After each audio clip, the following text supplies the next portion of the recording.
çıxır. Əgər doğrudan da İranın nüvə silahına demək sahib olmasını istəmirlərsə, nüvə obyektləri vurulur, strateji obyektlərin hər biri zərbə alır və İran tərəfindən də artıq mesajlar səslənməkdədir ki, biz hazırıq o imzalamağa. Və sonunda İsrailin məqsədi nədir? İranı işğal etmək. Yəni onun bunun üçün quru yolu olmalıdır. Yəni işğal üçün atıcı silahlardan bombardıman etməklə, yəni bundan təbii ki, işğal olunur. Bəs nədir məqsəd onda? Bəli, İran tərəfi indiki halda sülh danışıqlarının hazır olduğunu bildirib, amma qarşılığında bir məsələni də qoyub ki, buna biz gedirik, amma bizim təhlükəsizliyimizə təminat verilməlidir və İsrail İrana qarşı hərbi əməliyyatı dayandırmalıdır. Ancaq məsələ ondadır ki, ABŞ deyir ki, bunu müharibə başlanana qədər etmək lazım idi. Müharibə başlandıqdan sonra bunu artıq deməyə mənası yoxdur. Və sanki bir inamsızlıq, bir etimadsızlıq mühit formalaşıb və hesab edirlər ki, İran bunu düşdüyü situasiyanın təsiri altında edir. Amma əslində ki, İran birinci imkan tapıb, tutaq ki, onun əgər Forsdakı hərbi obyekti, nüvə obyekti sağ qalarsa, dağlıq ərazidə, yerin altında, bundan sonra zənginləşmə prosesi daha sürətlə gedə bilər. Bu kimi inamsızlıq var. Və İran həmişə deyir ki, bəli, biz artıq sülhə hazırıq, danışıqlara gedək və 2015-ci ildə imzalanmış həmin o nüvə sazişinə bənzər ondan da daha kəskin, daha ciddi bir sənəd imzalayaq. Amma qarşılığında təhlükəsizliyimizə təminat, o təminat verilmir. Və hesab edilir ki, indiki halda o təminatdan söhbət gedə bilməz. Artıq gecdi, qatar gedib kimi yanaşma. Bir də axı fikir verin, müharibə başlayana qədər Netanyahu hökuməti yalnız nüvə obyektlərinin məhvindən söhbət edirdisə, indi artıq ballistik raketlər istehsal edən, çünki hədəf həmin o silahlardan istifadə etməklədir.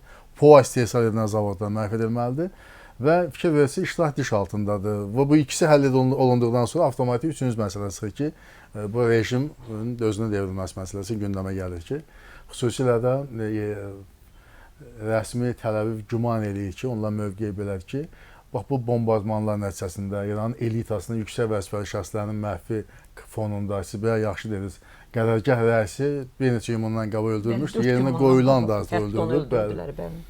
Və belə olan İranın dövlət televiziyası vurulub, dağıldı. Sonra İranın simvolu var, Azadlıq meydanı deyirlər. Azadlıq meydanı bütün ətrafı dağıdılıb, o simvol idi. Məsələ burasındadır ki, o İran qonşulara müəyyən təhdidlər edən, yuruldayan İran bugün sanki özünü müdafiə eləmək, o təhlükəsizliyi demək olar ki, sıfırın altında olub bunun. Əgər evinin içində generalı öldürülürsə, evinin içində bunun nüvə alimləri öldürülürsə, demək bu ölkənin heç təhlükəsizliyi ümumiyyətlə təmin olunmayıbmış.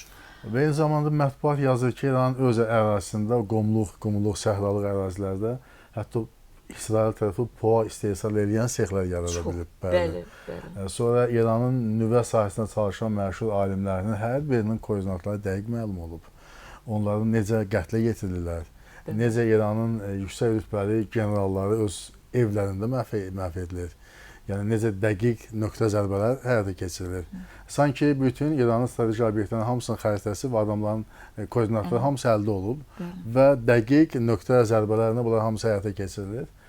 Və mənə elə gəlir ki, indiki halda bu hadisələrin iki istiqamətdə çox təhlükəli nəticələr ola bilər. Bir, bu qonşu region ölkələri üçün çox ciddi bir qaçqın ordusunun formalaşması, söhbət milyonlardan gedir. O təhlükə yeri gəlmişkən bizi də gözləyirmi?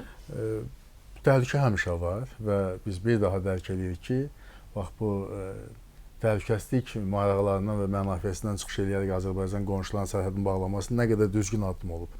Bax fikir verirsiniz, məlum hadisələr fonunda quru sərhədlərin bağlı olması.